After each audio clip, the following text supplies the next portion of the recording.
Our friends, the Schultzes, went with us to Coin Street. Sharon never did call about my letter, so I thought, well, time's going to go by and I'll end up having to haul a package back home. So we decided this morning, it was a lovely morning, that we would walk to Coin Street. And we took the soap, and then I had a little, Avon sachet thing, and I wrapped that up for Audrey. And we walked over to Coin Street, and it was really a lovely walk, and Okada's place looked real neat and nice, and Mr. Okada was painting, and I thought maybe he was a painter, and I said, is Mrs. Nonaka home? And he got her, and then I realized who he was. And so then Audrey came out on the porch, too, and I said, Audrey, you were such a beautiful little girl, and you still are. I said, how on earth is it you aren't married? And then I could have kicked myself, because her mother said, well, she had a breakdown on the mainland. And Audrey just stood there, and I told her, I said, well, here's a tiny package for Sharon and for you from Arlene. And I was so thankful I had that little pack of sachet for Audrey, because, I think she might have felt slighted if she hadn't gotten something. And so I said, well, it's very little, but that you wanted them to have it. And Audrey thanked and said to be sure and tell you thank you. And so we just stood on the steps and talked to them for a few minutes and told them to come and see us if they had time. And they said, well, they would. And then we went around to deliver the snapshots I had of Wendell Yee, the little boy next door to us, who is now, I guess, in the service. And I knocked at his door a couple of times, but no one came to the door. So I put the pictures in the mailbox. I hope they get them all right. And the little boy across the street held out and said, who you looking for? And we said, Yee. And so he said, yeah, that's Yee. Then we saw Lung's house, and of course went by Kubo's house, and Lung's house, the paint's coming off, but the yard looked real nice. And then we walked on home. Right now the air is full of smoke, like wood burning, and we couldn't figure out, we thought first that maybe somebody was just burning a little rubbish, but it's quite windy, and you can't even see the mountains at all, so there must be quite a big fire, and the wind's really blowing.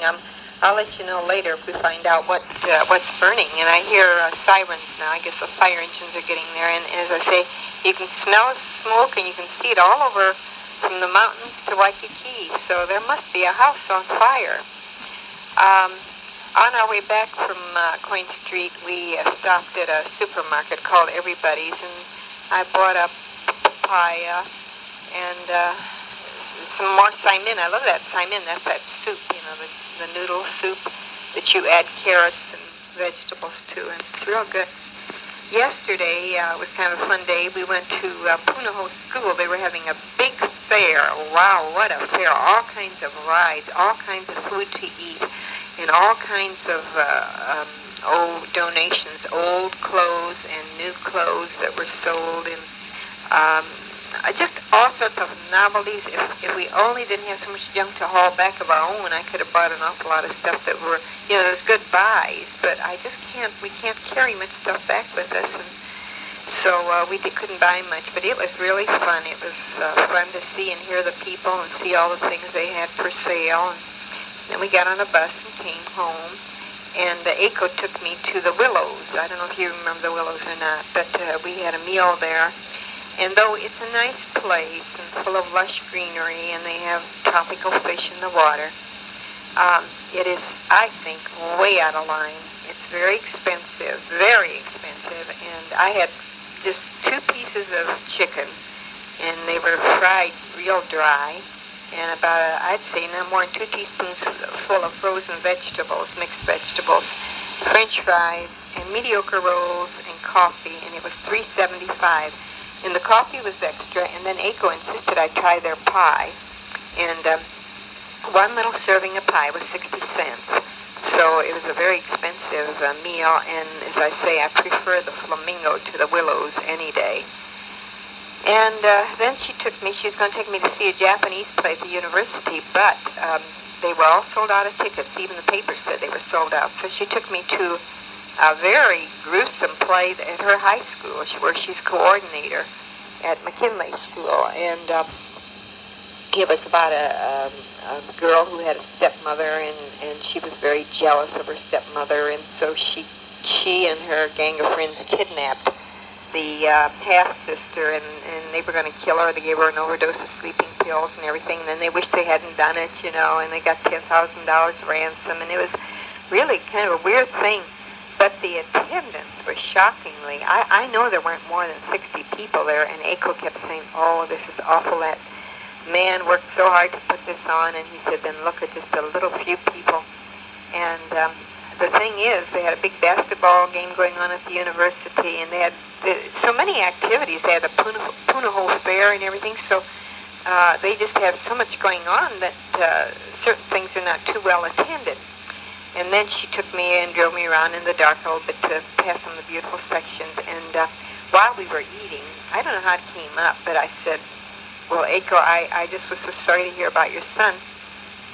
She said, I had a feeling you would ask me about him. She said, it was over a love affair. So evidently he committed suicide over a love affair. He was on the mainland at Johns Hopkins University, and something went wrong, and she didn't go into detail, and I didn't push it. Now her other son is very much in love with a very, very wealthy Chinese girl from the island, but he is also, I think she said, in Sanford. And the thing there is that the Chinese family does not approve of the two of them going together, And this very, very wealthy Chinese family, he is a banker, and they live right near the Fongs. As a matter of fact, on the same street the Fongs home is on, and it's called Millionaires Row. And Aiko, told that when the phone bill comes, sometimes it's almost $100. She said, of course, it isn't all of my sons calling. Some of his friends call, too, when they're on. Well, she meant the bill came from the mainland while he was in the university studying, and there are 3 boys that live together, but she said most of it was her son's bill calling this girl back and forth. And so she doesn't complain or say much, but you can tell that this really bothers her. And she was also telling about her retirement. She is earning $13,000 a year. And when she retires in June, she will get a pension of $600 a month, and they will pay her insurance, and she will get an increase every year, cost of living increase. So, boy, they really have a deal here. She's only 55, and she's only taught, I think she said, 20 years. But, boy, she's got a deal. So she said, why should I work when I can get $600 for doing nothing?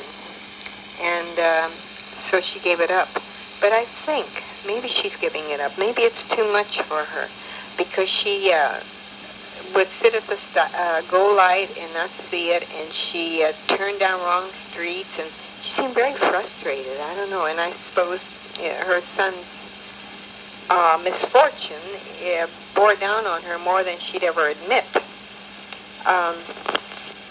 Aiko hadn't changed much, and she dyes her hair, she said. She said she has quite a bit of gray, and so her hair is pitch black, and she doesn't look much older than she did when I met her on the ship. And her mother is still living in Kauai, and her mother is about 78.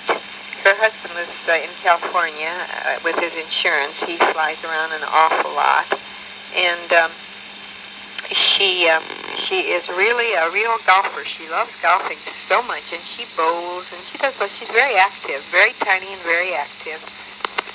But she would tell me, she said, I went to see the golf tournament Sunday, and she said, I parked in front of a home where I wasn't supposed to, and she said, I was gone only 1 hour, and they towed my car away. And she said, I'd pay a $10 fine. And then she told me again, she said, now over here, I made a right turn when I wasn't supposed to, and I paid a $25 fine.